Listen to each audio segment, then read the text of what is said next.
Hello everyone, welcome to my YouTube channel code with SHR. तो previous video में हमने कुछ एक्सरसाइज क्वेश्चन करे थे। इस वीडियो में हमें कंट्रोल स्टेटमेंट के बारे में पढ़ना है। तो कंट्रोल स्टेटमेंट क्या है, चलो देखते हैं।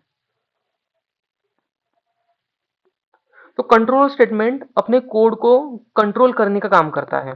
ठीक है, तो कंडीशन के बेसिस पे, लूपिंग के बेसिस पे प्रॉपरली कंट्रोल करने का काम कंट्रोल स्टेटमेंट करता है। ठीक है, तो control statement are the instruction that control or manage the flow of execution of program based on specific condition और loop। सो कंडीशन के ऊपर एंड लूपिंग के ऊपर अपना प्रोग्राम मैनेज करने का काम कंट्रोल स्टेटमेंट करता है। तो सबसे पहले मैं मेरे इक्लिप्स आईडी पे गया एंड यहाँ पे मैं एक com.yt पैकेज में एक क्लास क्रिएट करता हूँ। उसको नाम देता हूँ मैं कंट्रोल स्टेटमेंट।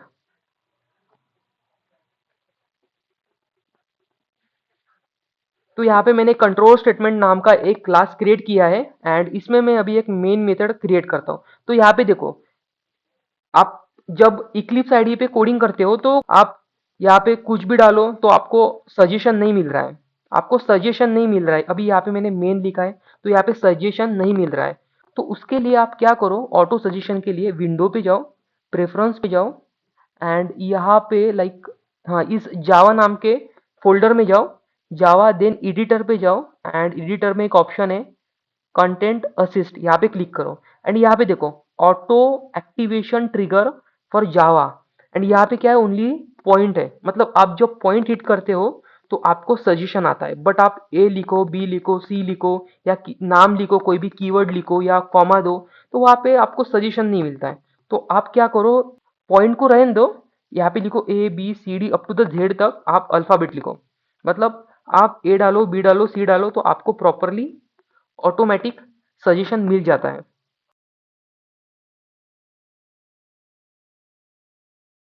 तो मैंने यहाँ पे up to the A to Z alphabet डाले एंड देन मैंने कॉमा भी डाला है। तो मैं यहाँ पे अप्लाई पे क्लिक करता हूँ, देन अप्लाई एंड क्लोज। तो यहाँ देखो, अभी मैं क्या करता हूँ, यहाँ पे मेन लिखता हूँ डायरेक्टली। मेन लिखा तो देखो ऑटो सजेशन मिल गया मुझे। अभी मैं क्या करता हूँ, डायरेक्ट एंटर हिट करता हूँ तो देखो public static void main, proper मेरी मेन मेथड मैंने खुद से पूरी मेथड नहीं लिखी, लाइक पब्लिक नहीं लिखा, स्टैटिक नहीं लिखा, वॉइड नहीं लिखा, मैन्युअली मैंने लिखा नहीं, मैंने डायरेक्टली मेन टाइप किया, देन मेरी मेन मेथड डायरेक्टली प्रिंट हो गई। तो आप system dot out dot print L N आप मैन्युअली मत लिखो, आप डायरेक्टली क्या करो, यस ओ यू टी करो। देखो यहाँ पे एंटर हिट करो, system dot out dot print L N directly लिख के आ गया।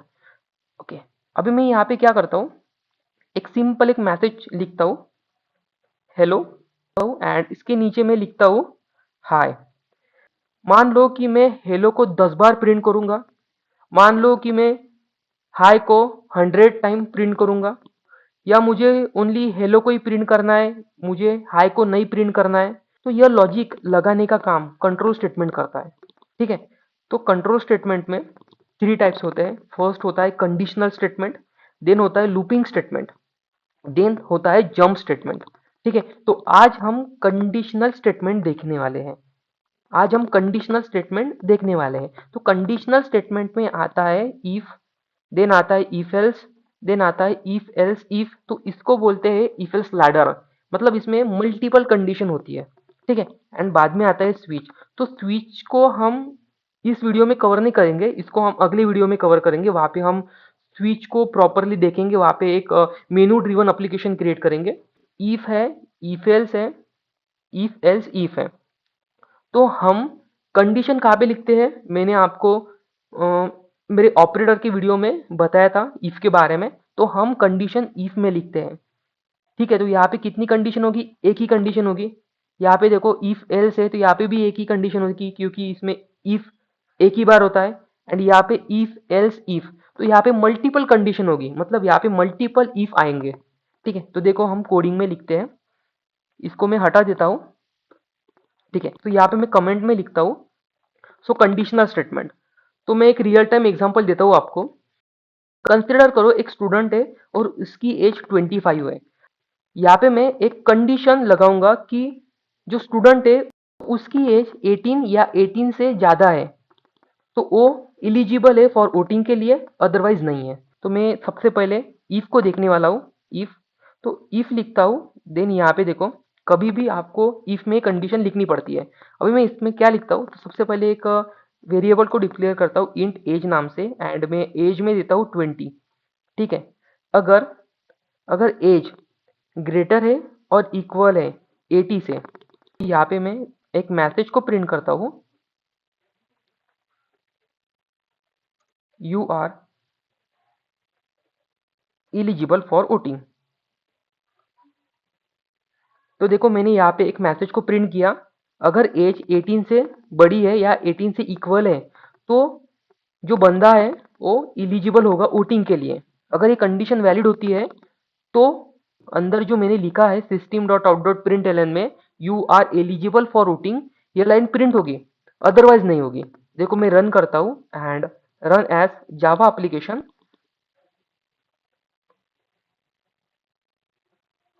देखो यहाँ पे क्या हुआ, you are eligible for voting, मतलब एज मैंने प्रॉपर डाली है। ठीक है, बट अभी मैं चेंज करता हूँ इस एज को, मैं लाइक 2 करता हूँ। तो देखो 2 18 से बड़ा नहीं है और इक्वल नहीं है, तो मेरा इफ ब्लॉक एग्जीक्यूट नहीं हुआ क्योंकि कंडीशन ही सेटिस्फाई नहीं हुई। 18 बड़ा है, कंडीशन वैलिड नहीं हो रही है।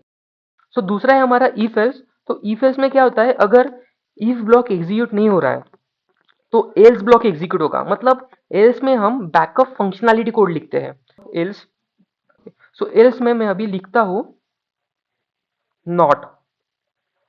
ओके, यहाँ पे लिखा मैंने नॉट, मतलब इफ ब्लॉक एग्जीक्यूट नहीं हुआ तो एल्स ब्लॉक एग्जीक्यूट होना चाहिए। देखो प्रिंट करता हूं, तो देखो यहाँ पे नॉट लिख के आया। ओके, सो मैंने प्रीवियस जो लिखा था इफ, उसमें क्या था, इफ ब्लॉक एग्जीक्यूट नहीं हो रहा है तो मेरा कोड टर्मिनेट हो रहा है, मतलब कुछ भी प्रिंट नहीं हो रहा है। बट अभी इसमें क्या है, ई ब्लॉक एग्जीक्यूट नहीं हुआ तो एल्स ब्लॉक एग्जीक्यूट हुआ क्योंकि मैंने एल्स में बैकअप फंक्शनैलिटी कोड लिखा है। अभी देखो यहाँ पे मैं क्या करता हूँ, 2 को यहाँ पे मैंने 28 लिखा एंड रन करता हूँ अभी। तो देखो मेरा ई ब्लॉक एग्जीक्यूट हुआ एंड देन मैसेज प्रिंट हुआ, एल्स नहीं हुआ प्रिंट। ई ब्लॉक एग्जीक्यूट हुआ, you are eligible for voting, क्योंकि एज 18 से बड़ी है। एज कितनी है, 28, सो 28 इज ग्रेटर देन और इक्वल टू 18। ठीक है, अभी हमारा अभी हमारा थर्ड है इफ एल्स लैडर। तो इफ एल्स लैडर में क्या होता है, मल्टीपल कंडीशन आती है। तो यहाँ पे मैं एक लॉजिक इंप्लीमेंट करता हूँ, एक स्टूडेंट है और स्टूडेंट को परसेंटेज मिले 75। ठीक है, तो यहाँ पे मुझे ग्रेड फाइंड करना है। यदि स्टूडेंट को 95 के ऊपर मिले परसेंटेज तो उसको ए ग्रेड मिलना चाहिए।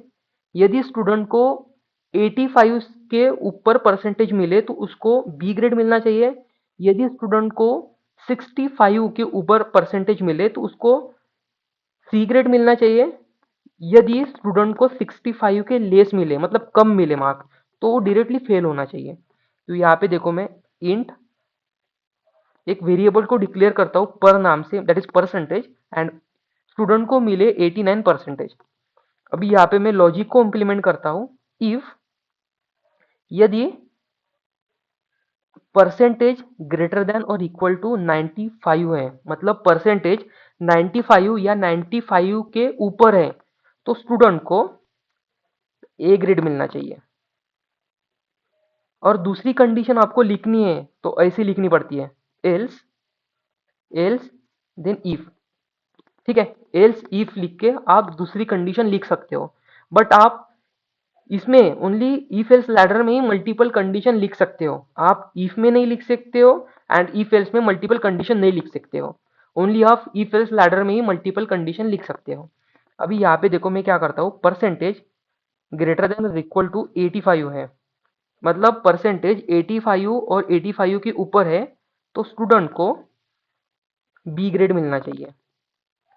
और एक कंडीशन लिखता हूँ एलसिफ में, यदि स्टूडेंट, यहाँ पे कंडीशन लिखता हूँ, यदि स्टूडेंट के percentage greater than equal to 65 है, मतलब स्टूडेंट के परसेंटेज 65 या 65 के ऊपर है तो उसको यहाँ पे सी ग्रेड मिलना चाहिए।